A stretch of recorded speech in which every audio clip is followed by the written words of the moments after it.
এবার ডোমজুড়ে গ্রেফতার করা হলো এক তৃণমূল নেতাকে। তৃণমূলের প্রাক্তন যুব সভাপতি সানি মোল্লা তাকে গ্রেফতার করা হয়েছে, যার বিরুদ্ধে তোলাবাজি এবং বেআইনিভাবে মাটি বিক্রির অভিযোগ রয়েছে। হাওড়া আদালতে নিয়ে যাওয়ার সময় ডোমজুর থানার সামনে বিক্ষোভ দেখায় বিজেপি।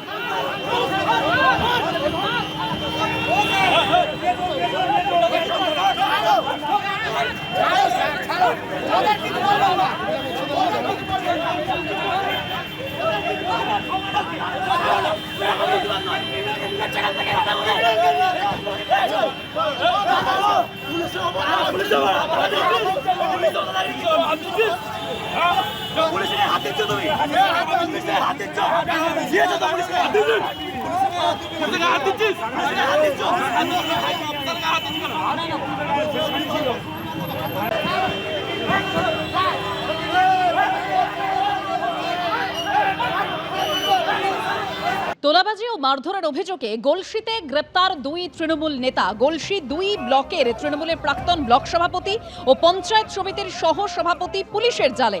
থানা থেকে আদালতে নিয়ে আসার সময় ধৃতদের উদ্দেশ্যে চোর স্লোগান দেওয়া হয়।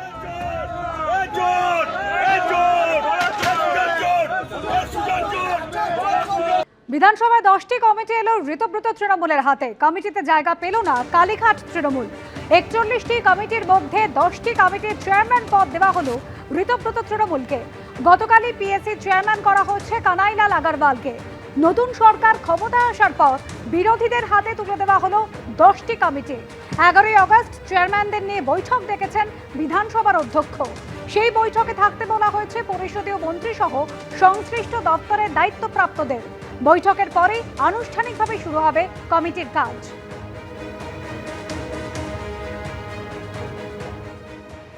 আমাদের যা বিধানসভার নিয়ম আছে সেই অনুযায়ী আমরা পাবলিক অ্যাকাউন্টস তো দিয়েছি এবং সঙ্গে আরও 10টা কমিটি আমরা বিরোধীরা পেয়েছি।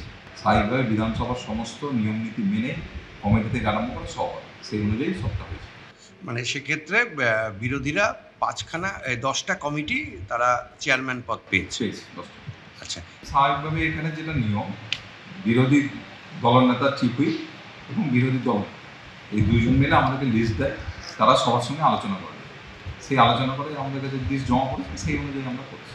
আচ্ছা, আর কবে থেকে এই কমিটি ফাংশনিং শুরু হবে? এটা আমাদের আগামী 11 তারিখ একটা মিটিং কল করা হয়েছে স্পিকার সাহেবের নেতৃত্বে। সমস্ত চেয়ারম্যান, চিফ হুইপ এবং পরিষদীয় মন্ত্রী থাকবে।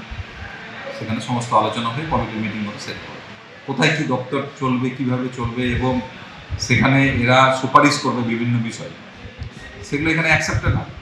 বিধানসভা স্ট্যান্ডিং কমিটিগুলি গঠনের সময় চূড়ান্তভাবে শাসক দল বিজেপি এবং তাদের পোষিত যারা তাদের মদত পাচ্ছে, বিজেপি নিয়ন্ত্রিত যে তথাকথিত বিরোধী দল বালিশ Trinamool,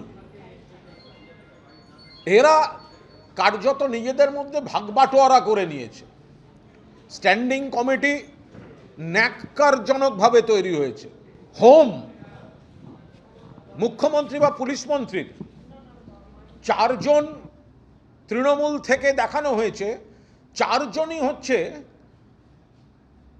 pro government civil. Government যাদের বসিয়ে দিয়েছে তাদের থেকে 4 জন, যারা সত্যিকারের প্রতিবাদ করবে একজনও নেই। এতগুলি কমিটি, তার একটা চেয়ারম্যান শোভনদেব চট্টোপাধ্যায় নেতৃত্বাধীন তৃণমূল কংগ্রেসকে দেওয়া হয়নি। বিজেপি আর বালিশ শিবিরে ভাগবাটোয়ারা হয়েছে, ভাগবাটোয়ারা। ফলে আমরা নিশ্চিতভাবে স্পিকারকে চিঠি দেব, শোভনদেব চট্টোপাধ্যায় চিঠি দেবেন। এবিপি আনন্দ, এগিয়ে থাকে, এগিয়ে রাখে।